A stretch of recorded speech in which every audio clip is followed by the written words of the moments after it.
Hello again. Today I'm going to talk about King Crimson's I Talk to the Wind and the flute solos included in that particular song. It's the second song which appears in the Court of the Crimson King, released on the 10th of October 1969. There are only 5 songs on the album, or rather 5 song pieces, the album itself was really the first grand slam in what started to define the term progressive rock music. A lot of the more experimental bands who fused classical music, rock music, folk music, and jazz, and improvisation as well, were known as progressive rock bands.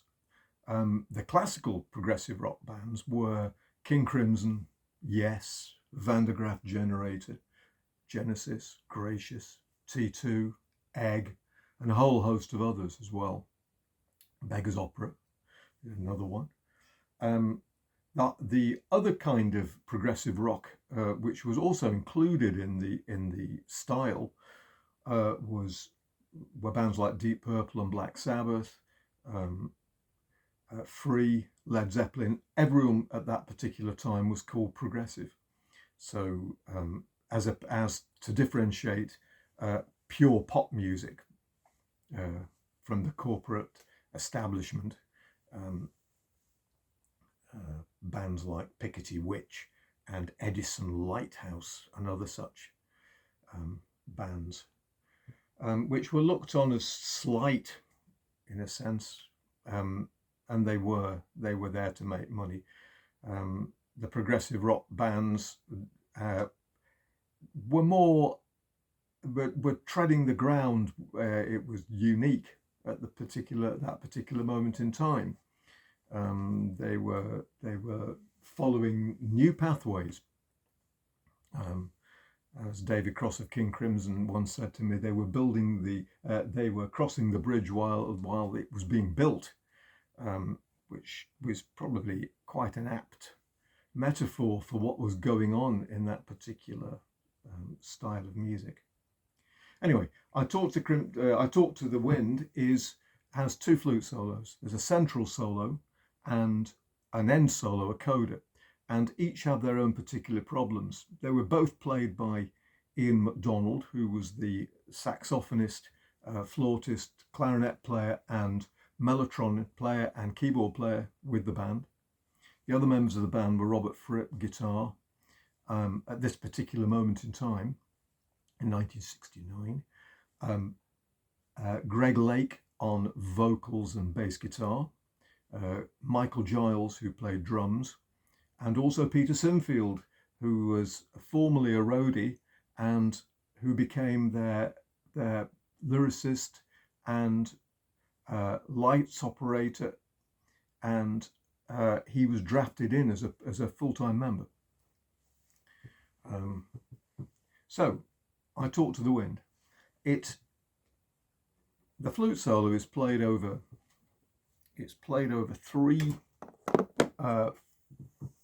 5 chords: E major, C major 7th, G major 7th, F sharp minor 7th, and B7, and then back to E. It's a chordal loop, which gave Ian MacDonald plenty of opportunity to improvise a jazz-like solo over the top. And this is what he did. This is the loop that I put together earlier. So there's the E chord, C major 7th, G major 7th, F sharp minor 7th, and F sharp minor 7th, B7.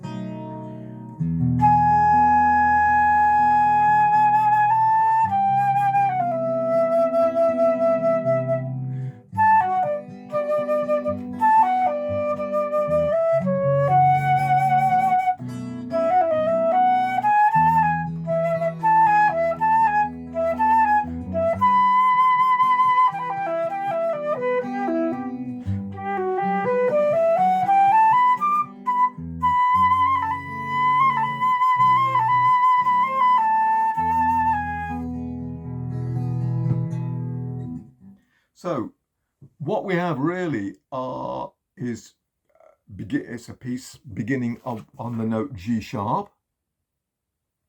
You can see the music there. If you pause the video, then hopefully you'll be able to copy it out, and that is basically what it is.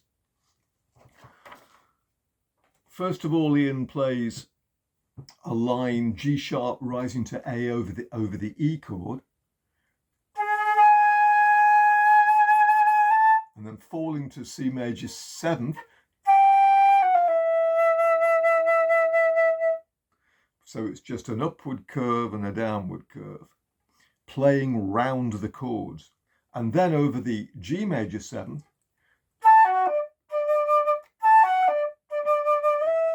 which is like a D major arpeggio. Really, he's playing a G9 chord.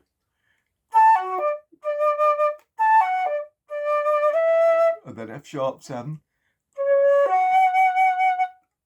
C sharp to F sharp, and then over the B chord, a decoration of a suspension. It's like a suspended 4. So he's going E to D sharp, but he decorates it by, and then back to the E chord.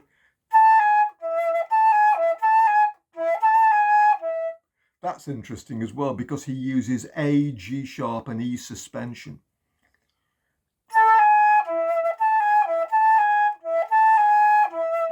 But rhythmicizes it using semiquavers and syncopations.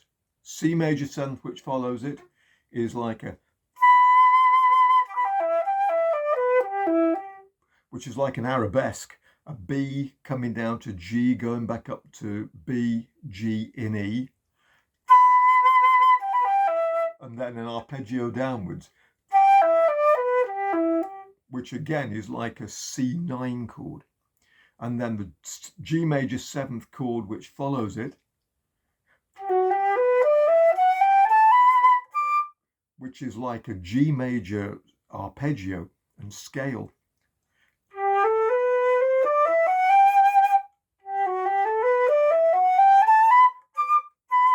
The F sharp minor 7th,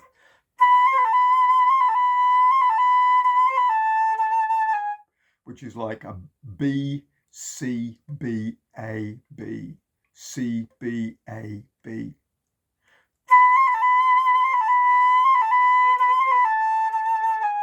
And then finishing on the E major chord, which has that suspension, the A to G sharp, the 4-3 suspension. And that's essentially what the middle solo is. I'll play it again for you.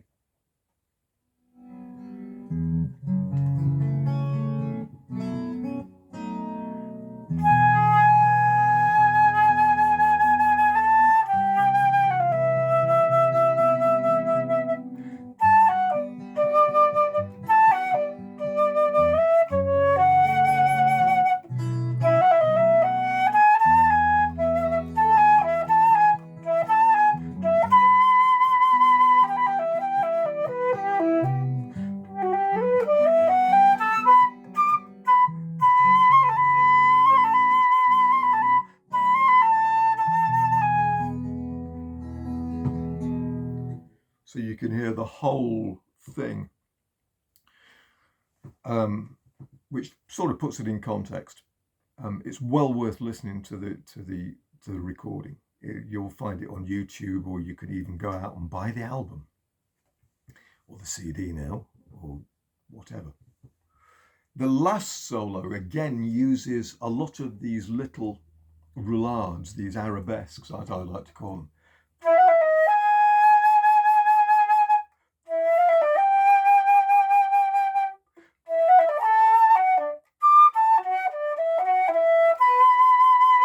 And so on. Let me play the whole thing for you to begin with. Here it goes. So we've got E major, C major 7th, G major 7th, F sharp minor 7th, and then the B7 suspension. Here it goes.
so on. I added that ending myself. That wasn't very good.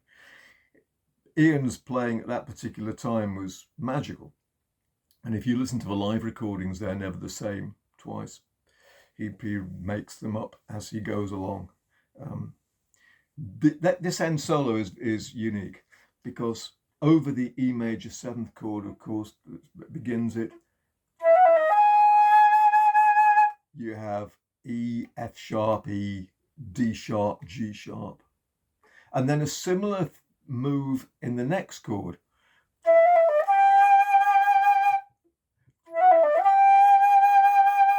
So this time he's playing E, F sharp, E, D, and G natural.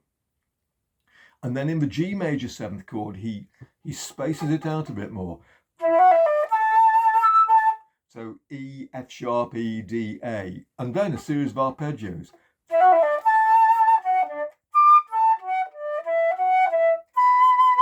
So like the D major arpeggios in the middle solo, which went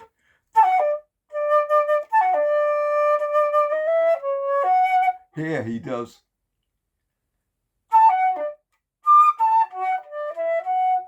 which is very clever, and then E to B, which appears over the F sharp minor chord.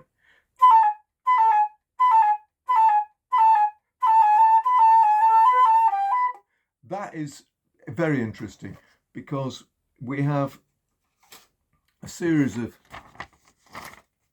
shifts here which are just B, A, and G sharp, and which he keeps repeating and decorates eventually by a little turn at the end. Unique, really. I'll show you the music at the end. Following that, the C major 7th chord uses again a C major 7th 9th chord. Arpeggio, really. And then for the G major 7th, which is like a D major 9th arpeggio.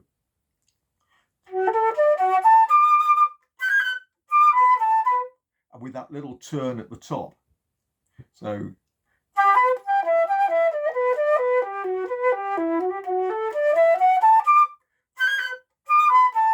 and at the F sharp minor 7th chord, again one of those little roulades, those little arabesques.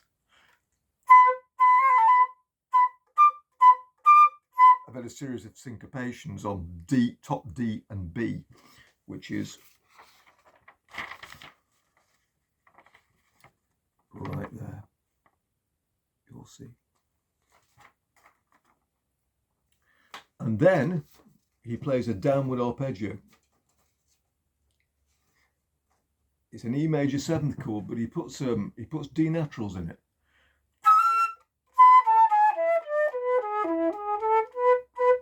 And then again that little roulade on the C major 7th chord.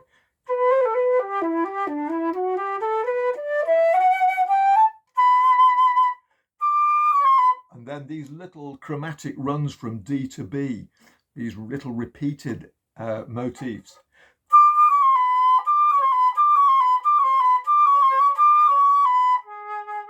Which extend all the way through the G major 7th chord at the end, the F sharp minor 7th chord and the B chord, before descending suddenly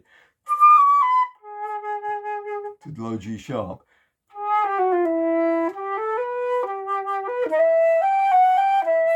And the C major 7th chord then includes an F sharp.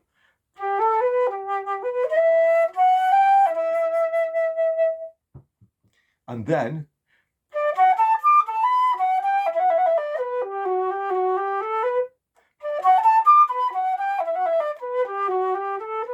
that's over the G major 7th chord, and then over the F sharp minor 7th chord we have really those repeated B's, and then which is B, A, and G sharp, repeated in semiquavers, in threes, not in triplets, but just in three semiquavers in moves. I'll show you the music in a minute. Oh, that's over the E major seventh chord, moving to a similar kind of motif for the C major seventh.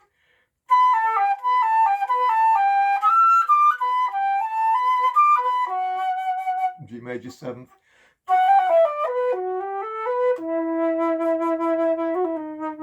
And then for the F sharp minor seventh, we have a suspension of another 4/3 suspension, E falling to D sharp, but decorated with that little turn at the top, which is E, F sharp, E, and D sharp. Then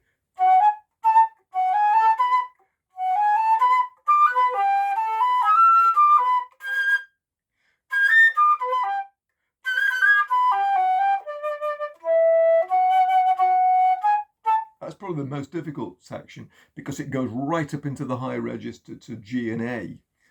So over the C major seventh, we have essentially a decorated C major ninth chord. And then for the G major seventh is, which is high G, A, D, B, and G. And then F sharp,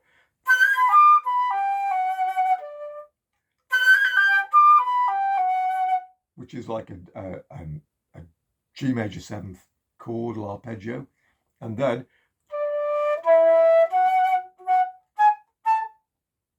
rising to the E major seventh. And what he does this time, he pairs the semiquavers in twos and puts semiquaver rests between them.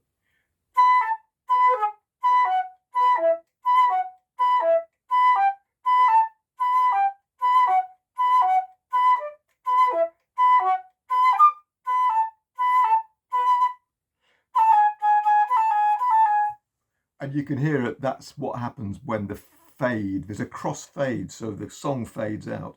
An epitaph fades in underneath with a massive timpani roll. And you can hear the flute fading out over the top. It really is worth looking at. That's the music I've transcribed. People have asked for it. Hang on a second, let me just get my fingers out of the way. That's what it looks like. So if you want to pause the video and write that down, then you're quite welcome.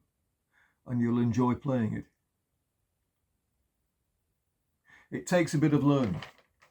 To transcribe it, it took me, I did it when I was about 17 maybe. It's a long time ago, I know that. Let me just play you that middle solo, the coda again, and then you'll be able to hear it in context rather than me just waffling on.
dreadful ending that I did last time. Anyway, listen, I hope that's really useful for you. You'll enjoy playing that. It's something very different. And of course, The Crimson King is an incredible album. If it's of interest, I've written about it in this book, Musical Guide to In the Court of the Crimson King, which talks about that particular piece. It has diagrams in it and musical examples and so on, and talks about different facets of the album, the history of the album, and along with Sid Smith's The Court of the Crimson King. I think those two particular books stand back to back in a sense, because Sid deals with the history of the band, and which is just brilliantly written, and my own deal with the musical innards of the pieces and the music itself. Anyway, thank you very much for listening. It's quite long. It's been about a 24-minute video. Sorry to waffle on for so long. Okay, bye.